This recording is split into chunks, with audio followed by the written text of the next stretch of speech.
কই ওরা তো বিয়ের পর একবারও এই বাড়িতে আসেনি। আরে এই তো কিছুক্ষণ আগে ওদের সঙ্গে রাস্তাতে দেখা হলো। আমাদের এখানে আসছিল রিক্সা করে কার্ড দিতে।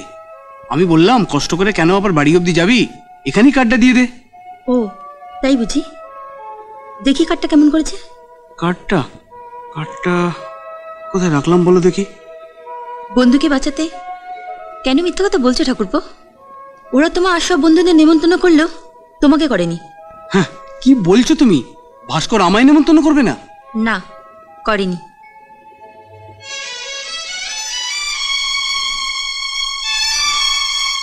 ভাস্করের বউকে তুমি কি দিতে চাও? ভেবেছিলাম একটা সোনার আংটি দেবো। 300 টাকায় এখন বাচ্চাদের মুখে হতে দেওয়ার আংটি পাওয়া যায় না ঠাকুরপো। তাহলে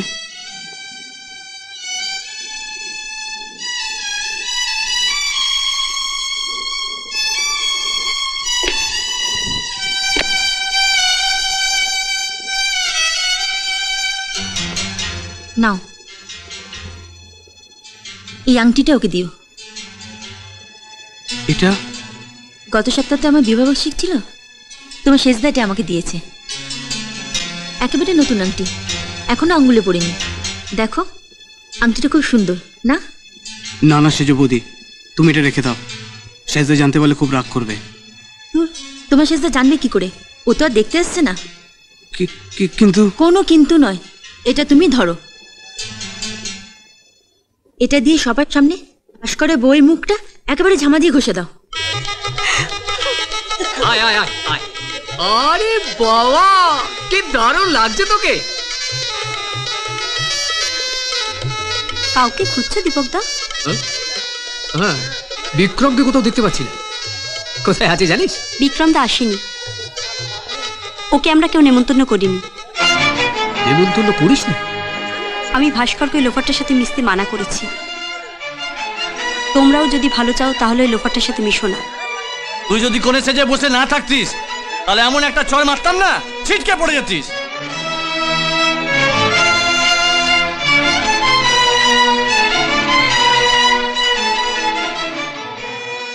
এই তোরা কি এখন খেতে বসবি? তোর বিয়েতে খাওয়া। কিরে সবে সন্ধে হলো, এত তাড়াতাড়ি চলে এলি?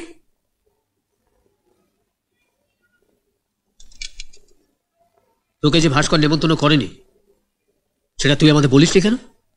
আরে বললে তো তোরা যেতিস না রে। ওই শালা ভাস্করকে রাস্তায় পাই এমন কেলান কেলাবো না। এই না, তোরা ওকে কেউ কিছু বলবি না। বেচারা শ্বশুর বাড়ির চাপে পড়ে গেছে।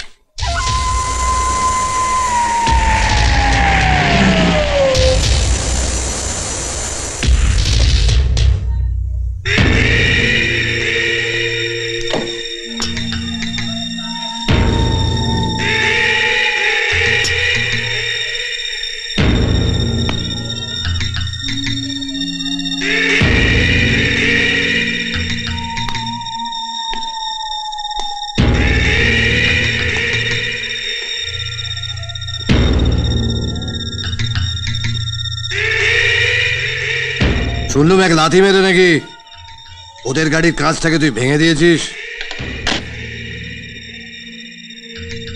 তুই জানিস এক লাথি মেরে এখন আমি তোর এই কোবড়াটা ভেঙে দিতে পারি। নাও একবার চেষ্টা করে দেখো তো, সবাই দেখুক আমার মুখ ভাঙে না তোমার পা ভাঙে।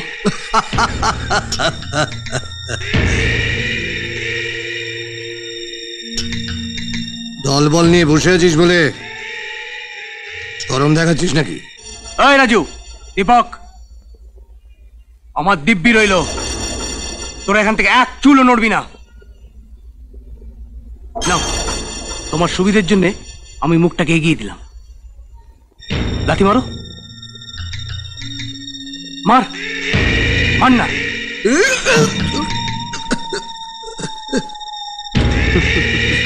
হবে না। ওই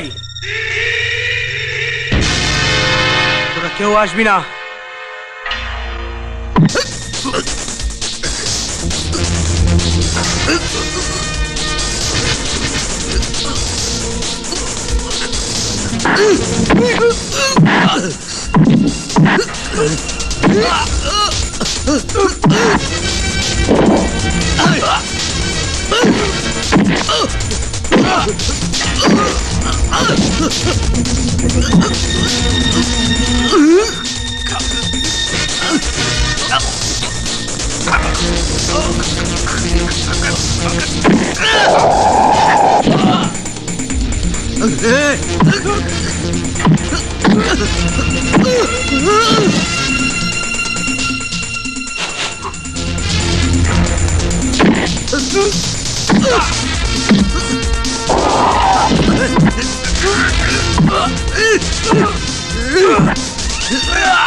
মুখ ভাঙতে এসছে।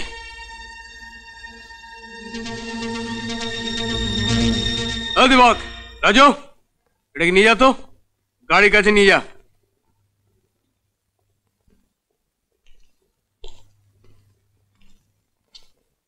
তোমার উড বি হাজবেন্ড মানে আমাদের জামাইবাবু আমার লোফার টোফার বলে হঠাৎ মাথাটা গরম করে দিয়েছিল, আর তাই আমি লাথি মেরে তোমার গাড়ির কাঁচটা ভেঙে দিয়েছিলাম।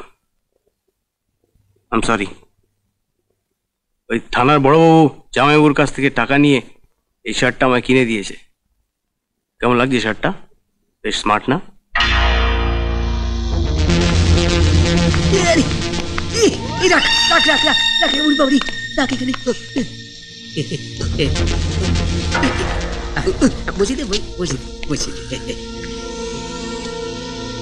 বিক্রম, এর বদলা আমি নেব, বলে দিলাম। অনেক হয়েছে, এবার গাড়িতে ওঠো, চলো। যা। আস্তে আস্তে, এত মারলি কেন? আস্তে ওঠো।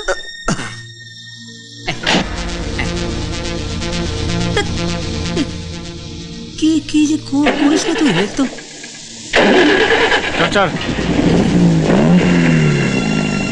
চল বংশীদার দোকানে যাই। আরে এই দিদিমণি দেখছি ব্যাগটা ফেলে গেছে।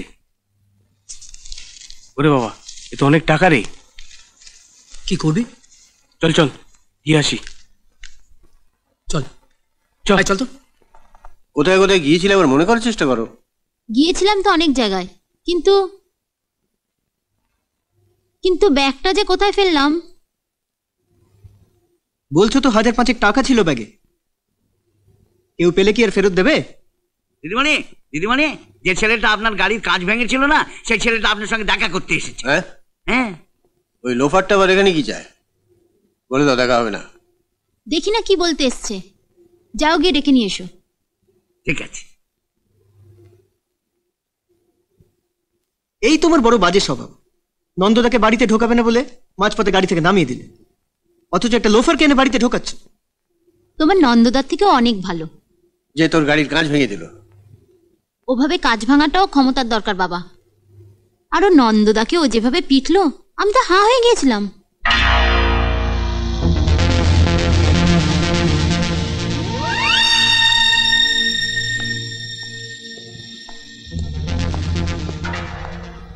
এই ব্যাগটা বোধহয় তোমার। দেখে নাও টাকাগুলো ঠিক আছে কিনা। আচ্ছা আমি দেখছি। বুদ্ধু কথাকার, টাকাটা যদি নেবারই হতো ও পুরো টাকাটাই নিয়ে নিত, ব্যাগটার ফেরত দিতে আসতো না। চলি। চলি জামাইবাবু, আবার দেখা হবে। হ্যাঁ, টাটা, চলি। অশোক, তোমাকে না বারণ করেছি সব জায়গায় ঢেড়া পেটাবে না যে তুমি আমায় বিয়ে করছো।